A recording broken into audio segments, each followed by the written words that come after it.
अस्सलाम नाज़रीन, मेरा नाम डॉक्टर इनाम दानिश है और मैं कार्डियोलॉजिस्ट हूँ। कार्डियोलॉजी की प्रैक्टिस में अच्छे खासे पेशेंट वो आते हैं जिनके पाँव पे सूजन होती है और वो कंप्लेन करते हैं कि अब शूज़ टाइट हो गए हैं।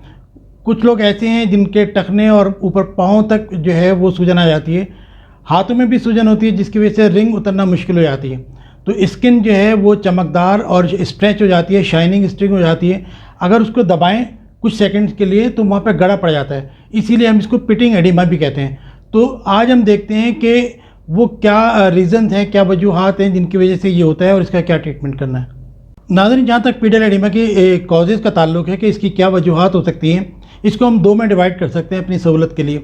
कुछ कॉजेज़ ऐसी हैं जो कि ज़्यादा ख़तरनाक नहीं है, जिसमें घबराने की ज़्यादा ज़रूरत नहीं है, और कुछ कॉजेज़ ऐसी हैं जिसमें वाकई घबराने की ज़रूरत है। वो पेशेंट जो ब्लड प्रेशर की मेडिसिन ले रहे हैं, ख़ासतौर पे कैल्शियम चैनल ब्लॉकर, जिसमें एम्लोडिपिन, फेलोडिपिन, नाइफिडिपिन है और इसके अलावा लिकार्डिडिपिन है, ये भी एक कॉमन मेडिसिन यूज़ होती है। वेरापेमिल है, डिल्टियाजिम है, ये कैल्शियम चैनल ब्लॉकर मेडिसिन कहलाती है। इनसे पाँव पे सूजन आती है। आम तौर पे क्या होता है कि पाँव की जो बारीक बारीक नालियाँ खून की, कैपिलरीज जिनको कहते हैं, वो लीक कर जाती हैं, उसमें से पानी लीक करने लगता है, जिसकी वजह से जो है वो जब पानी जमा होता है बॉडी के किसी खास हिस्से में तो सूजन आ जाती है, जिसको हम पीडियल एडिमा कहते हैं। तो कैल्शियम चैनल ब्लॉकर ये बहुत ही कॉमन मेडिसिन है जो यूज़ होती हैं, और ख़ासतौर पर 50+ एज में तो इनके बगैर ब्लड प्रेशर कंट्रोल करना बहुत ही मुश्किल है। वेरापेमिल, डिल्टियाजिम के साथ कम चांसेस हैं, मगर हमने इनके साथ भी देखा है कि पेशेंट को पाँव पे सूजन होती है, और आमतौर पे ये इसका ट्रीटमेंट करते हैं कि एसी इनहिबिटर या डायरेटिक ऐड कर देते हैं तो पेशेंट इंप्रूव कर जाता है। तो अगर ब्लड प्रेशर की आप मेडिसिन ले रहे हैं और आपको पाँव पे सूजन है तो घबराने की ज़रूरत नहीं है, बल्कि अपने डॉक्टर के पास जाएँ और अपनी मेडिसिन चेंज करवा लें। इसी तरीके से कुछ पेशेंट स्टेरॉइड्स ले रहे होते हैं, जैसे डेल्टा कॉर्टिल, उनकी वजह से भी ये स्वेलिंग होती है।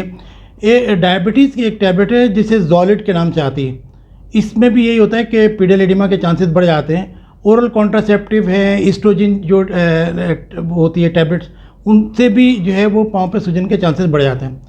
इसके अलावा कुछ और कंडीशन ऐसे जैसे लाइफस्टाइल को कह लें कि अगर बहुत देर तक बैठे हैं पाँव लटका के या बहुत देर तक खड़े हैं तो पाँव पे सूजन आ सकती है। अगर नमक का इस्तेमाल ज़्यादा करते हैं तो पाँव पे सूजन आ सकती है। ख़वातीन के अंदर पीरियड से कुछ पहले, प्री मेंस्ट्रुअल टाइम में, वो इसी तरीके से पाँव पे सूजन आ सकती है। प्रेगनेंसी में आ सकती है। तो ओवरऑल ये कह लें कि ख़वातीन में ये चांसेस ज़्यादा होते हैं, उनकी स्किन लूज़ होती है, तो ख़वातीन में पीडियल एडिमा के होने के चांसेस ज़्यादा हैं। तो ये वो तमाम चीज़ें हैं जिसमें घबराने की ज़रूरत नहीं है।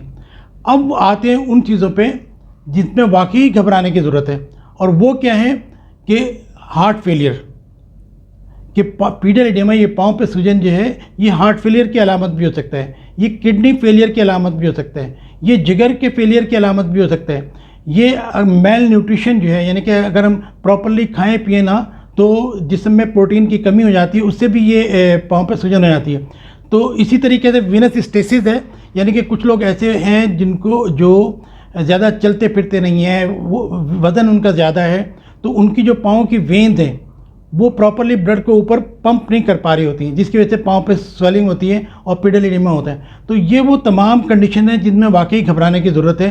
तो इसमें डॉक्टर को दिखाना चाहिए कि ये क्या है और इसको फिर डायग्नोस। थायराइड के पेशेंट भी आते हैं वो पीडियल एडिमा के साथ, इसमें हाइपरथायराइडिज्म और हाइपोथायराइडिज्म दोनों ही शामिल है, दोनों में पाँव में स्वेलिंग हो सकती है। तो पेशेंट हमारे पास कंप्लेन करते हैं कि डॉक्टर साहब स्टिफनेस हो रही है, पाँव जो है स्टिफ हो रहे हैं, अकड़ रहे हैं, जकड़ रहे हैं, और उसके दर्द है, सूजन है, चलने में दिक्कत हो रही है, ये सारी चीज़ें। इसके अलावा कुछ लोगों को खारिश भी होती है, और ये कि इस पर इन्फेक्शन होने के चांसेस भी बढ़ जाते हैं। तो डिस्कम्फर्ट लोग फील करते हैं और वो इसी के साथ कंप्लेन के साथ आ रहे होते हैं हमारे पास। अब ये कि हम इसका वर्कअप कैसे करते हैं, एक तो हिस्ट्री सबसे पहले तो हम लेते हैं कि पेशेंट पहले से कोई मेडिसिन तो नहीं ले रहा है, और दूसरे एग्जामिनेशन कर लेते हैं वेरिकोज वेन्स वगैरह के लिए कि में वेन्स जो हैं वो प्रोमिनेंट तो नहीं है। इसके बाद जो हम टेस्ट कराते हैं तो हार्ट फेलियर देखने के लिए ईसीजी है, चेस्ट एक्सरे है, एको है, ये हम करके देख लेते हैं। किडनी फेलियर के लिए यूरिया क्रिएटिनिन होता है, वो देख लेते हैं। सीरम प्रोटीन देखते हैं, एल्ब्यूमिन देखते हैं, यूरिन के अंदर प्रोटीन चेक करते हैं, एनीमिया चेक करने के लिए सीबीसी वगैरह करा के देख लेते हैं, थायराइड फंक्शन के लिए टीएसएच करके देखते हैं। तो ये मुख्तलिफ टेस्ट हैं जो हम करके कंफर्म करते हैं कि पेशेंट को प्रॉब्लम कोई ऐसी तो नहीं है जिससे वाकई घबराने की ज़रूरत हो। उसके बाद इसका ट्रीटमेंट आता है।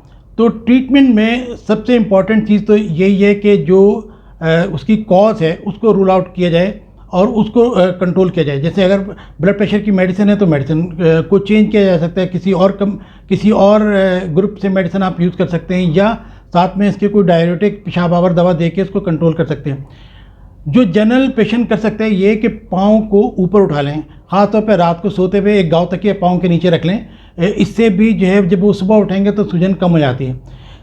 कंप्रेशन स्टॉकिंग कहते हैं, जैसे कि सॉक्स होते हैं, टाइट सॉक्स होते हैं, वो पहन लें, उससे भी जो है वो ऊपर की तरफ जाएगा। अच्छा, मसाज करें नीचे से ऊपर की तरफ, यानी कि मसाज इस तरीके से करें कि नीचे से प्रेस करते हुए ऊपर की तरफ लेके आएँ। इस तरीके से मसाज करेंगे तो भी सूजन कम हो जाती है। सॉल्ट इंटेक कम कर दें, अपना नमक जो है वो कम करें। लेग की मूवमेंट बढ़ाएं, यानी कि आप चलना फिरना शुरू करें, एक्सरसाइज करें, वॉक करें। उससे क्या होगा कि पाँव की जो वेन्स हैं उनसे ब्लड पंप होकर ऊपर आ जाएगा। तो जो कभी कभी वेन्स ऐसा होती हैं कि इन काम करना छोड़ देती हैं प्रॉपरली, वेन जो पाँव की हैं उनके अंदर वेल्व होते हैं जो उसको पुश कर रहे होते हैं, तो कभी वो वेल्व काम नहीं कर रहे होते हैं, तो जिसकी वजह से सारा जो पानी है या ब्लड है वो पाँव में पूल कर जाता है। तो अगर हम चलने फिरने एक्सरसाइज करने से ये सूजन कम हो जाती है। ये एक अच्छी एक ट्रीटमेंट है इसके तौर पर। तो एज अ होल अगर हम देखते हैं कि कुछ चीज़ें वाकई ऐसी हैं जो कि घबराने की जिसमें ज़रूरत है, और कुछ चीज़ें ऐसी हैं जो कॉमन है जिसमें घबराने की ज़रूरत नहीं है, सिर्फ एडजस्टमेंट की ज़रूरत है।